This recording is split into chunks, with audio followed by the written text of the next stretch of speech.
like, it's really going actually well. You know what I mean? Like, it's going tremendously. I think from the outside looking in, like, it probably looks like, oh, he's only getting this, he's only getting that. It's like, dude, yes, bro. I don't have a big following. I'm not a big person. I'm a regular, well, I'm a big person, like, but I'm not a, most pop and known person. You know what I'm saying? And like I've said 500 times in the 5 episodes now that we've had this shit, it's like, dog, I'm doing this to create and to have an outlet. And I'm aware podcasting is not, creating an art. You know what I mean? It's far from that. It's probably the lowest art form that you can have, to be quite honest with you. Other than being a rapper.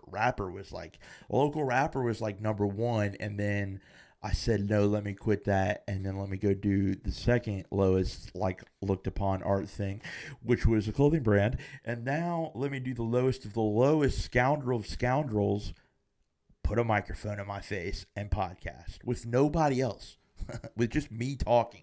But that's what it is, man. It's me, when I was a kid, bro, or growing up, I would surf the net, man. I would just be up late night surfing the fucking net on blogs, going, discovering new things going on.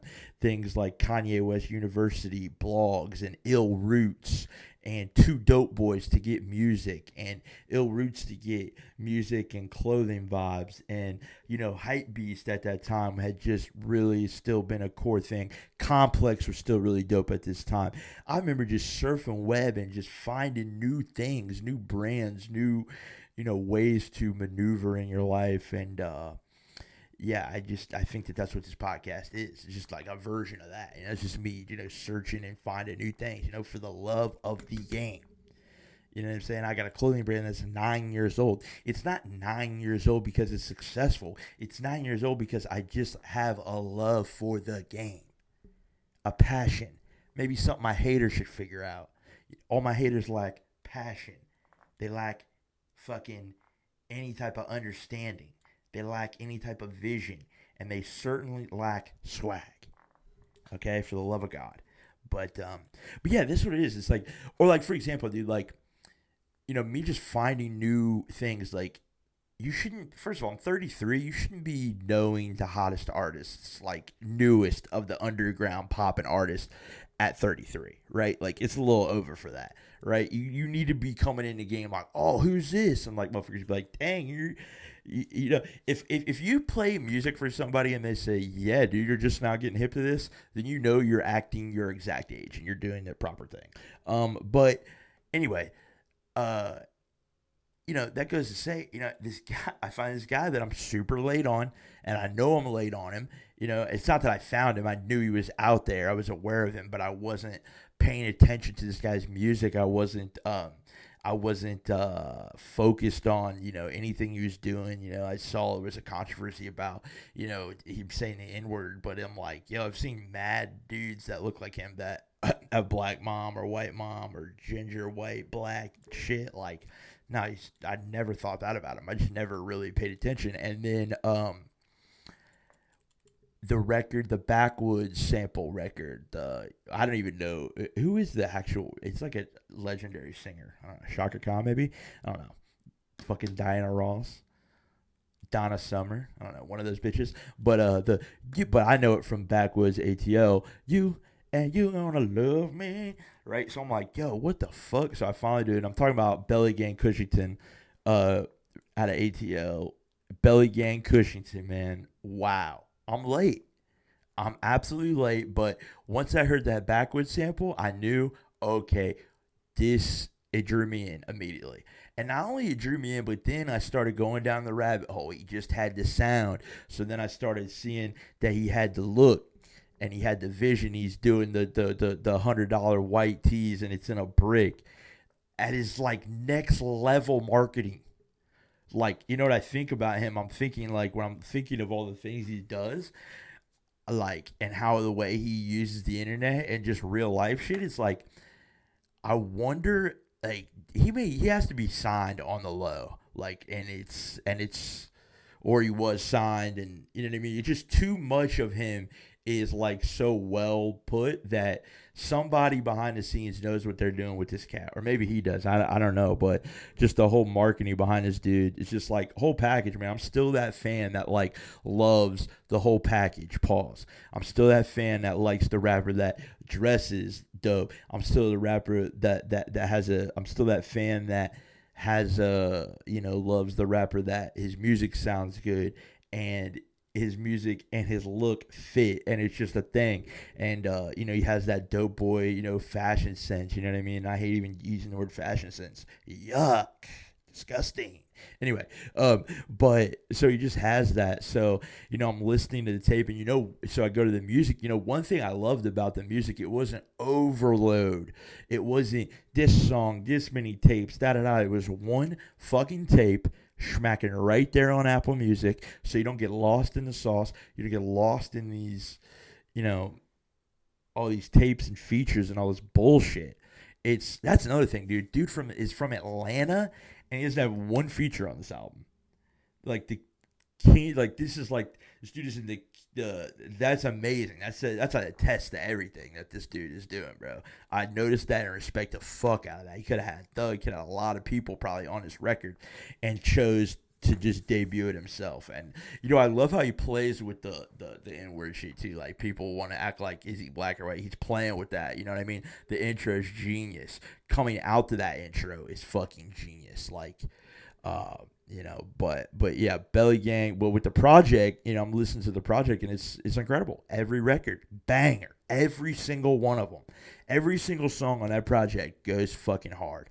And he's got, records like, they're real. You believe every word. You have the Ice Cup record that's like, I saw a video of him doing like a walkthrough. Shout out to all the like hood rappers that be doing walkthroughs at the club, man. I love that the walkthrough money is still alive. That is incredible. But yeah, so I'm hearing him go, I done a cut with some ice in it. And he's going through the club with that song. And it's just like, it looked so fire. It looked so dope. It sounded dope. So I'm like, oh, that's like a club record. Then he's got, obviously, the club record that You Need to Leave. He does the Backwoods sample, which is such a good introduction to who he was. The introduction. This is the introduction. And then, he's got the 75 record on 75 where he's sampling T.I. He's sampling these ATL artists. You can tell he's paying homage to the city that he's from and that he lives in. And he also caught a case in Dayton, which is crazy. I don't know anything about cases because I'm not DJ Vlad and I'm not fucking No Jumper. But I know my boy caught a case in Dayton out of all the goddamn places. That is insane. That is insane. But yeah, it just wasn't too much content. It was just what it was. And it was just really easy to be like, okay, this is who this is. This is what he represents. This is what he's real about. And like I said, I remember things going on. But it's like the rapping over the I'm sorry mama shit. It's like absolute genius. Like, are you kidding me? The fuck? But yeah, man. Shout out Belly Gang, Cushyton. I'm definitely trying to go see him when he comes on here with Wayne. I know he's on tour with Wayne. And obviously we had our Wayne segment last week, which was what it was. But I just think, shout out Belly Gang on a good course. But I'm definitely trying to see him when he pulls up. Now that's interesting because he's on. He's one of the opening artists for the Wayne tour, and that tour is an amphitheater type vibe. So I'm interested to see how those records are going to sound in there. I think, I have high hopes. And then I'm sure he's going to do some brown bag money. Little club, speaking of club walkthrough, I'm trying to be up there, get a little dat from Belly Gang. Belly Gang, when you come to Cincy, I'm trying to say what up. Try to bust a brick down, boy. But no, man. But that's the thing, man. And you're late. Like, I'm late. Like, the little homie from, which I didn't really get into, but the little scrim homie from Suicide Boys. He's another one that's got, like, a lot of really good songs. He's not even near didn't connect with me on this level. But yeah, man. At it again. At it again, shall we? Shall we go ahead and speak on it? Cactus Whack is at it again, man. My boy said, dude, you manifested this. the one rapper that you cannot stand and you hate and all you do is bitch about, Travis Scott, and then one of your favorite top 5 rappers that you love and posting all the time are talking about, Pusha T, goes and says, hey, this dude is a bitch. Okay? If you didn't know what happened, Pusha T basically came out in a recent interview on the rollout to their album, God Sort 'Em Out, which is going to just be just a classic record. I already know it's not even out. I already know it's going to be classic. So Push does an interview with John Caramanica, shout out John Caramanica, podcast, New York Times, where he says, yo, he comes out with, well, first of all, he comes out with the record, right? They come out with the record, so be it, so be it. He has his lines where he says, you cried in front of me, you died in front of me, Utopia up the street, lip gloss popping, da-da-da, right? So at first you're thinking, okay, first he's talking about Ye, then the lip gloss line, Utopia line, you're like, okay, he's talking about Travis. Then we get context. The clip comes out of John and Push talking, and Push says basically, yo, we were making our album in the Louis Vuitton headquarters up top, we're vibing, whatever. I'm kind of off good music, Kanye's wilding, so I'm, here with my brother Push, we're doing what we're doing, we're in the vibe. And of course, Cactus, he's out here with his Utopia bag, and he's shopping around the new album, wanting everybody to play the new album. Let's get pics. Oh, this legend just listened to my album. This just listened to my new album, which is the worst one by far. But everyone knows what it is. Like, I love Travis Scott's music. That's the one thing I do like about the fucking guy is the music. Everything else I fucking cannot stand.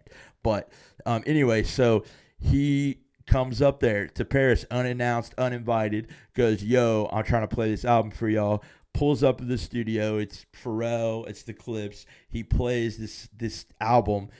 It's an awkward vibe, which I'm sure it is because he learned his behavior from Kanye West. So he's like, on some like, I think my shit is the greatest. Let me just come up here and act like everything is like a label Bobby Schmurder meeting. Let me get on the table. He's probably on a table at Louis Vuitton, bro. If I'm Pharrell, I'm like, hey, shut this shit off and get the fuck out of here right now.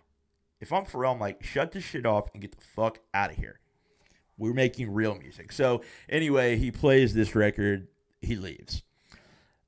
A day or a week or so later, the record comes out with a verse that is dissing everybody that was in the room that he just played it for. That was dissing Pharrell. That was dissing Pusha T and the Clips and Virginia and all that, and saying, just terrible things about them, right? Just a straight diss. And Travis Scott not only said that this was okay to have this on his album, but he didn't play it for them when he was in Paris and then left, and then they had to hear it like, oh, what the fuck? Didn't we just hear this album, but we didn't hear the part that was dissing us? Now, it's been said that he didn't have the verse yet, and that Drake had made the verse later on, 24 hours, whatever, until the Utopia. So it was post him leaving France and leaving Louis Vuitton. But I don't give a fuck. First of all, it's insane, to even okay that type of verse on an album is ridiculous. What can you not, I get a bar or two, but this is like a straight verse, diss verse. So he lets it come out, but I'm at least, okay, let's say it is on the album, whatever. I'm at least picking up the phone and I'm calling P of Pharrell, a guy that I was so hyped to go and play my album in front of, and I'm going to say, yo, it's a little awkward, but after I dipped, this is what happened. And you're probably going to hear this or whatever. And he didn't do that, of course, because he's a fucking pussy-ass, Hollywood bitch-ass type shit. That's what Cactus Jack is about. Cactus Whack, newly creative director for Oakley. So that's great. Not that we didn't have enough. Not that McDonald's wasn't enough. Not that Nike wasn't enough. Not that wrestling wasn't enough. It never ends with the fucking guy. It never ends, man. But yeah, so I just love that, man. But I don't think so. So yeah, so he dips. So then Pusha has this line where he disses him in the song. Now I love that. I think this is people can't treat this as a situation where Push is trying to get Travis out of here. Has the bigger fan base. Travis is the bigger artist, whatever, by a mile. It's whatever. He's the McDonald's of it. But it's just good to have this out and to be known. Like, Push had to just let him know, like, yo, I don't fuck with you. You're a bitch, and I gotta let the world know. And I'm not trying to get you out of here. I'm trying to take you down, none of that. But I am trying to let you know I don't fucking like the little bullshit that you do. Yeah. So, and as far as the Kanye shit, it's just sad. I don't fucking hate that. Fucking hate that, ladies and gentlemen. It is the Pucksouthere podcast, man. Episode 5. Took a little break last week, but we're back. Look, I don't have a date every day this is going to come out. This will come out weekly, though, and it has. But I will not be doing, and I'll apparently have a pen in my hand, but I will not be doing, it would not be like a Saturday, every Saturday. It was just going to be when it comes out on that week, when we get it going. So, do you want to find a hair in your hash browns? Or maybe a sausage link off the griddle that's pink in the middle? How about a side of our tremendously terrible tater tots? With an order of our world-famous pancakes for pansies? You talking to me? Then come on downtown to the St. Anne's neighborhood and try the ugly, where seasoning on the food is no necessity. Quickly. But you think about the Converse 001, the signature shoe from the homie, the MVP homie from the Oklahoma City Thunder, who just won the cooked NBA Finals. Anyway, look, I think it's dope. I didn't like it at first. First of all, it's not out, which is just so weird to me. I went to go check, like, oh, this must be out. Like, this dude's like got like the biggest shit popping or whatever right now. Like, he's like, the MVP of the league. I'm sure you can go buy his signature shoe. And then I go to Converse and it was not there. And I thought that was so weird. It said it was coming soon or something. And I'm just like, this is insane. Like, how is this brand even? That is fucked up. That is fucked up that shoe is not on sale. I don't care. I don't care the logistics. I don't care nothing. The fact that shoe is not on sale is insane. But do I like it? I didn't like it at first. Obviously, the zipper effect, I thought Iverson, so it's so Iverson 4. So I thought that alone was just too on the nose of a reference. But and then a lot of the pics were very lifestyle. They had that brown one, so it was a lot of Yachty wearing it and a lot of cool people wearing it. It's like trying to get, like, we get it. It's a lifestyle basketball shoe, trying to make that a thing, which I love because we used to rock basketball shoes. I mean, I guess technically we do still rock basketball shoes, but we used to rock basketball shoes of people who were actually playing. Now the NBA is cooked. The NBA is so fucking trash, bro. God, the NBA is so trash.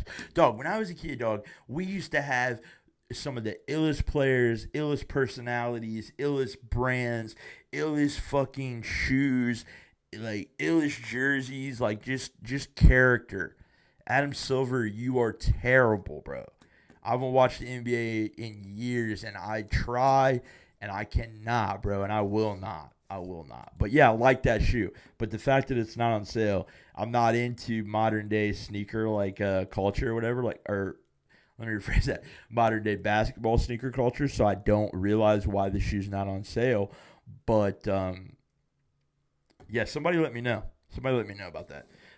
But yeah, yo, Jim Jones. I don't know if you saw the clip of Jim fucking. This has been driving me insane. I couldn't even actually watch the full fucking clip. Jim Jones. Somebody told him, some youngster told him that we don't listen to Nas, we listen to Jim Jones. Jim Jones is our legend, da-da-da. It's always Nas, man. Why do people pick on Nas as being the guy that, like, we don't know? Like, oh, you're the old one, we don't know. Nas was a fly as fuck, bro. Like, I don't really listen to Nas like that at all either, but I realize this dude's fly, this dude's a legend.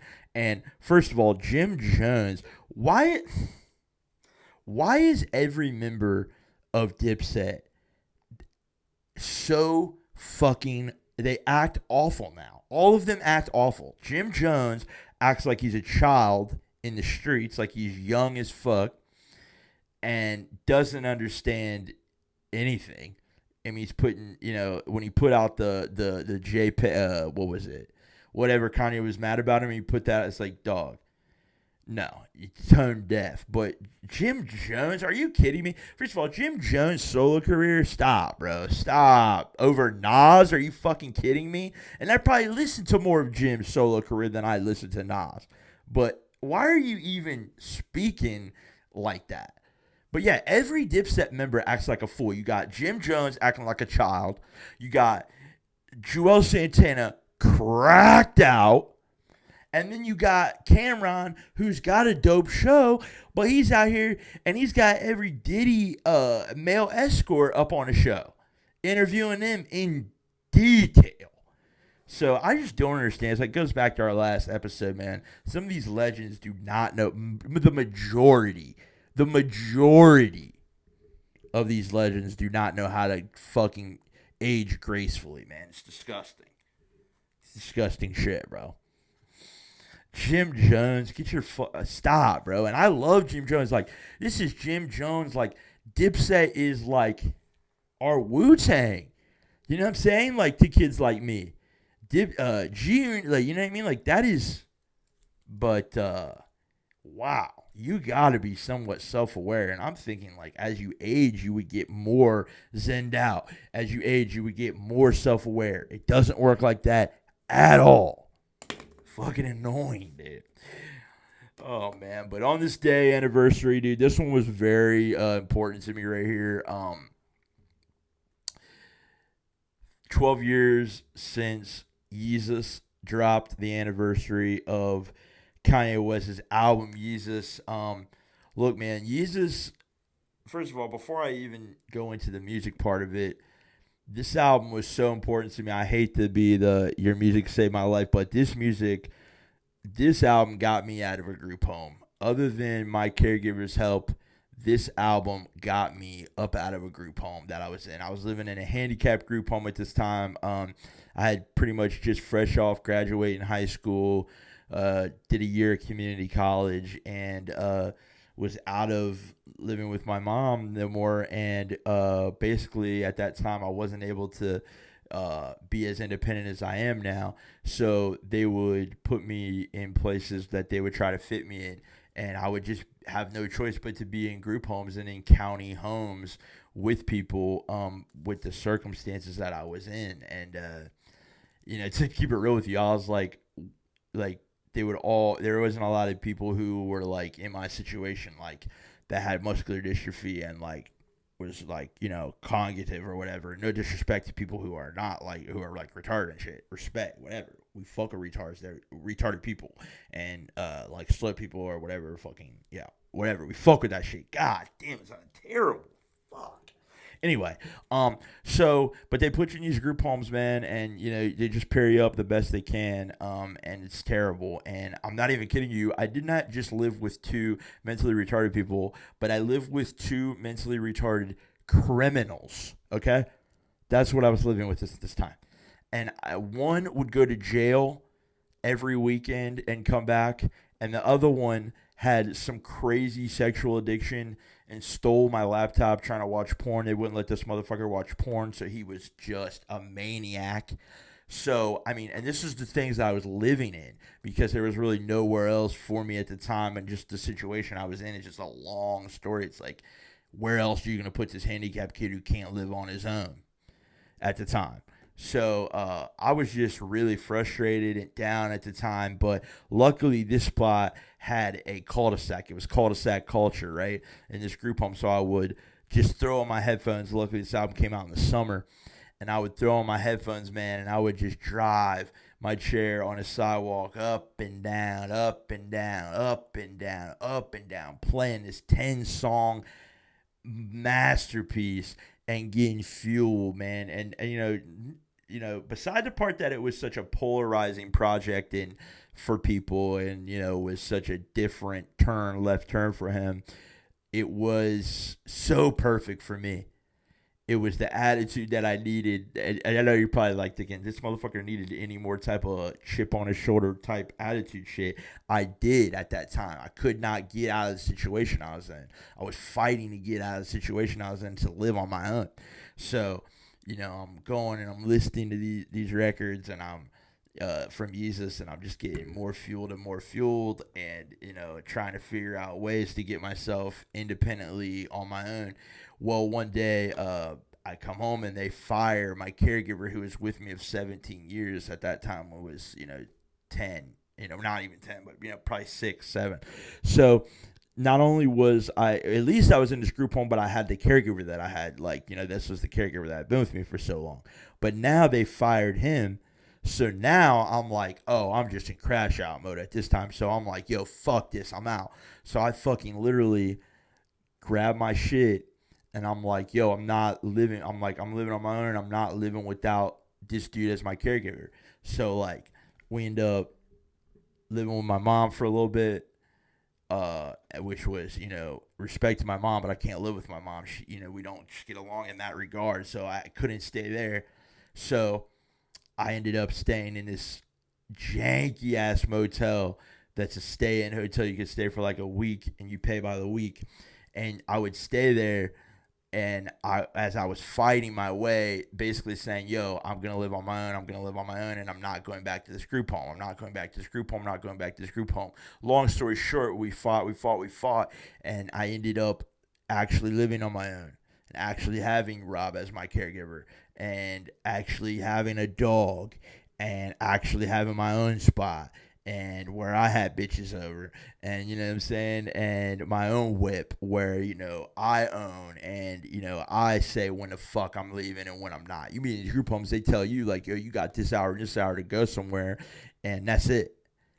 I'd go to the fucking strip club, get high as shit, and come home to fucking, no disrespect, but two retarded people just, God knows what the fuck they were doing. But yeah, it's just like, you have to understand, like, music, it can be really corny to say this, but I just truly think, like, some of the lyrics, kind of says, even, in one of the interviews, he says, I'm just the espresso. I'm just the codes to who you are. And I really, dude, it's crazy as that sounds. Disregard whatever he is now. That is, what I felt like. And, it was a life-changing move. And I'm still out here on my own today, living my life with my dog, with my own apartment, with my own caregiver. And, that may sound childish goals, but you gotta understand where he came from, man. So I just want to say, Jesus, and you know what? I went to this tour. We can talk about the music for a second. This tour brought merch into the fold of streetwear. Merch was not a streetwear thing before this. Merch was a thing, but it was not a streetwear thing before the Yeezus tour. Yeezus tour made just merch hot in general. Yeezus tour made merch a mainstream thing. Yeezus tour made merch of where we want to rock, with that, with our sneakers and da when we go out. So I really just feel that way, and made tour merch a really cool thing. But hey, man, this has been episode 5. This has been a fun one, bro. Hey, man, thank you for watching this shit, bro. Real shit. It's been a good episode, man. We'll be back next week. I do got the new mic, so we're trying to get gas on. Trying to get not here, but on site. We're trying to figure that out. But thank you so much for listening, man. It's been a good episode.